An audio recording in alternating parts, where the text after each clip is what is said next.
उसने राजा से विनय पूर्वक पूछा कि हे राजन, आप प्रेम पूर्वक किसका पूजन कर रहे हैं और किस लिए कर रहे हैं? आप विस्तार पूर्वक कहें, मैं सुनना चाहता हूँ। राजा बोले, हे साहब, मैं सत्यनारायण स्वामी का पूजन कर रहा हूँ। बंधुओं के साथ इस पूजन का अर्थ है कि मेरे पास राज संपदा तो सब कुछ है, पर पुत्र नहीं है। पुत्र की इच्छा के लिए यह पूजन है, क्योंकि पति बिन सूनी मांग पुत्र बिन है घर सूना, दो मुक्त के मार्ग दो बिन है दुख दूना। इसलिए साहब, भगवान का व्रत ही दुख से मुक्त कर सकता है। इस व्रत के प्रताप से वंशहीन सुत पाए, निर्धन धन पावे तथा रंक राव हो जाए। राजा के वचन को सुनकर के साध बनिया आदर पूर्वक बोला कि राजन, आप इस व्रत की संपूर्ण विध कहने की कृपा कीजिए। मैं भी इस व्रत को करूंगा, क्योंकि मेरे भी कोई संतान नहीं है, इसलिए मैं भी इस व्रत को निश्चय ही करूंगा। इस प्रकार बनिया की बात सुनकर के राजा ने सब जैसा कि पूर्व कथित है उससे कहा। साध वैश्य राजा से सब सुनकर व्यापार से निवृत्त हुआ आनंद पूर्वक अपने घर आया। साध ने घर पर आकर अपनी स्त्री से कहा, हे प्रिय, मैं पुत्र देने वाला एक व्रत मैं उल्का मुख राजा के मुख से सुनकर के आया हूँ। वह व्रत मैं अवश्य करूंगा। साधु की भार्या लीलावती अपने पति के वचन सुनकर के बोली, गेनाथ, यह तो उत्तम विचार है, क्योंकि न विद्या समो बंधुर न व्याध समो रिपु न चापत समिस्नेही न धर्मोदया परा। हे स्वामी, कल प्रातः काल ही यह व्रत किया जाए। बनिया बोला, अभी व्यर्थ में धन क्यों नष्ट करोगी? जब संतान होगी तब पूजन किया जाएगा।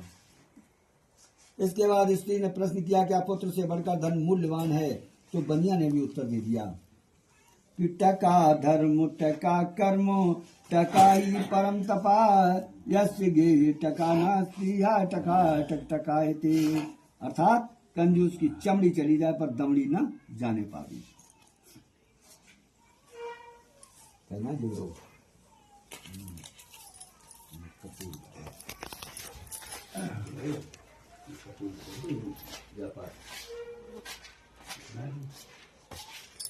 बनिया का इस प्रकार उत्तर सुन करके स्त्री लीलावती चुप हो गई और पतियुक्त प्रसन्न चित्त वाली लीलावती भगवान के प्रसाद से गर्भवती हुई। 10 मास पश्चात उसकी एक कन्या उत्पन्न हुई।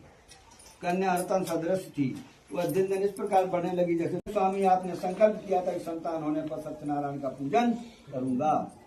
वह न करोगे, क्योंकि कबीरदास जी ने कहा है कि काल करे सो आज कर, आज करे सो अब, पल में परलय होएगी बहुर करे कहो। साध ने कहा, हे प्रिय, इस कन्या की बड़ी छठी इत्यादि में बहुत धन खर्च हो चुका है और अब इस कन्या के विवाह के समय ही यह व्रत करूंगा। भगवान की कृपा से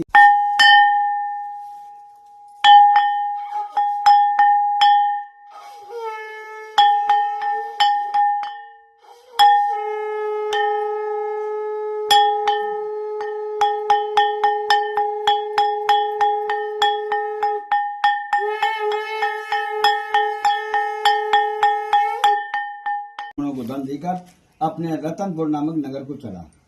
जब बनिया कुछ मार्ग चला तो भगवान ने मन में सोचा कि परीक्षा लेकर के देखें इनका हृदय शुद्ध हुआ है कि नहीं।